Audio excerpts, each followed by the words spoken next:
अमरावती जिल्ह्यामध्ये 1,37,000 हेक्टरवरती तूर लागवड झाली आहे। मात्र गेल्या काही दिवसात कडाक्याची थंडी वाढल्यामुळे बुरशीजन्य रोगांमुळे जवळपास 12 ते 15,000 हेक्टरवरती तूर पीक वाळून त्याचं नुकसान होत आहे। या नुकसानीच्या सर्वेक्षणाचे आदेश आता जिल्हाधिकाऱ्यांनी दिलेत।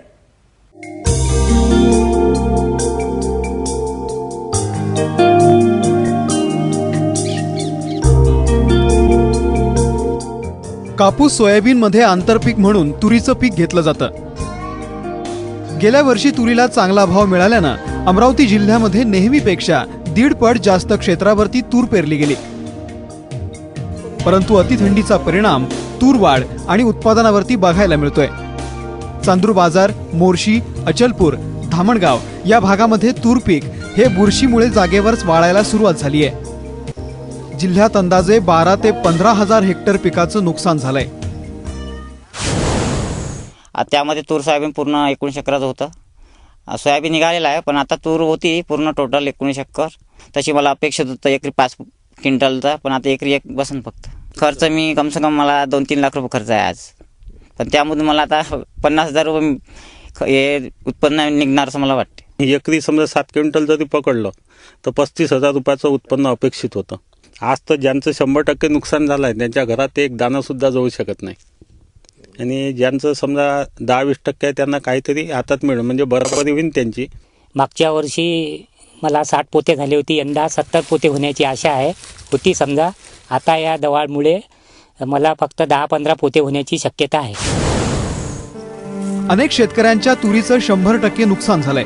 जिल्हा प्रशासनानं सर्वेक्षणाचे आदेश दिले आहेत। कृषी विभागाच्या अधिकाऱ्यांची आता सध्या पाहणी सुरू आहे। शिराळा पुसदा या भागात पाहणी केली आणि प्रथम दर्शनी असं दिसून येते की याच्यावर मर सदृश्य रोग आलेला आहे, आणि याच्यात काही प्लॉट 100% नुकसान झालेलं आहे, आणि काही ठिकाणी 5%, 10% असं काही प्लॉटमध्ये नुकसान आहे, काही ठिकाणी 2%। याच्यात वस्तुस्थिती अशी आहे की झाडं सरसकट सुकून गेले आणि त्याचा परिणाम उत्पादनावर निश्चित होणार आहे। सध्या जिल्ह्यामध्ये 1.5 लाख हेक्टरवरती तूर शेतामध्ये उभी आहे। यातील अंदाजे 10 ते 15,000 हेक्टरवरील तुरीला फटका बसलाय। मात्र शेतकऱ्याला मदत करण्यासाठी प्रशासन शक्य ते प्रयत्न करत असल्याचा विश्वास जिल्हाधिकारी किरण गीते यांनी व्यक्त केलाय।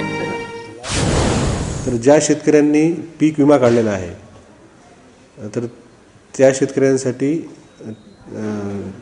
इन्शुरन्स कंपनीसोबत, आणि ज्यांनी पीक विमा काढला नाही तर त्यांना महसूल प्रशासनात, कृषी विभागासोबत सर्व तालुक्यामध्ये सर्वेक्षण करण्याचे आदेश दिलेले आहेत। आणि ज्या शेतकऱ्यांचं 33% जास्त नुकसान झालेलं असेल तर त्यांना या सर्वेच्या आधारावरती त्यांना मदत देण्यात येईल। तूर पिकाचं हे नुकसान जमिनीमधील बुरशीमुळे झाल्याचं तज्ज्ञांचं मत आहे। या बुरशीमुळे मर रोगाचा प्रादुर्भाव वाढतो आणि झाडं वाळायला सुरुवात होतात। वेळीच योग्य काळजी घेतली तर हे नुकसान टाळता येतं असं तज्ज्ञ सांगतायत।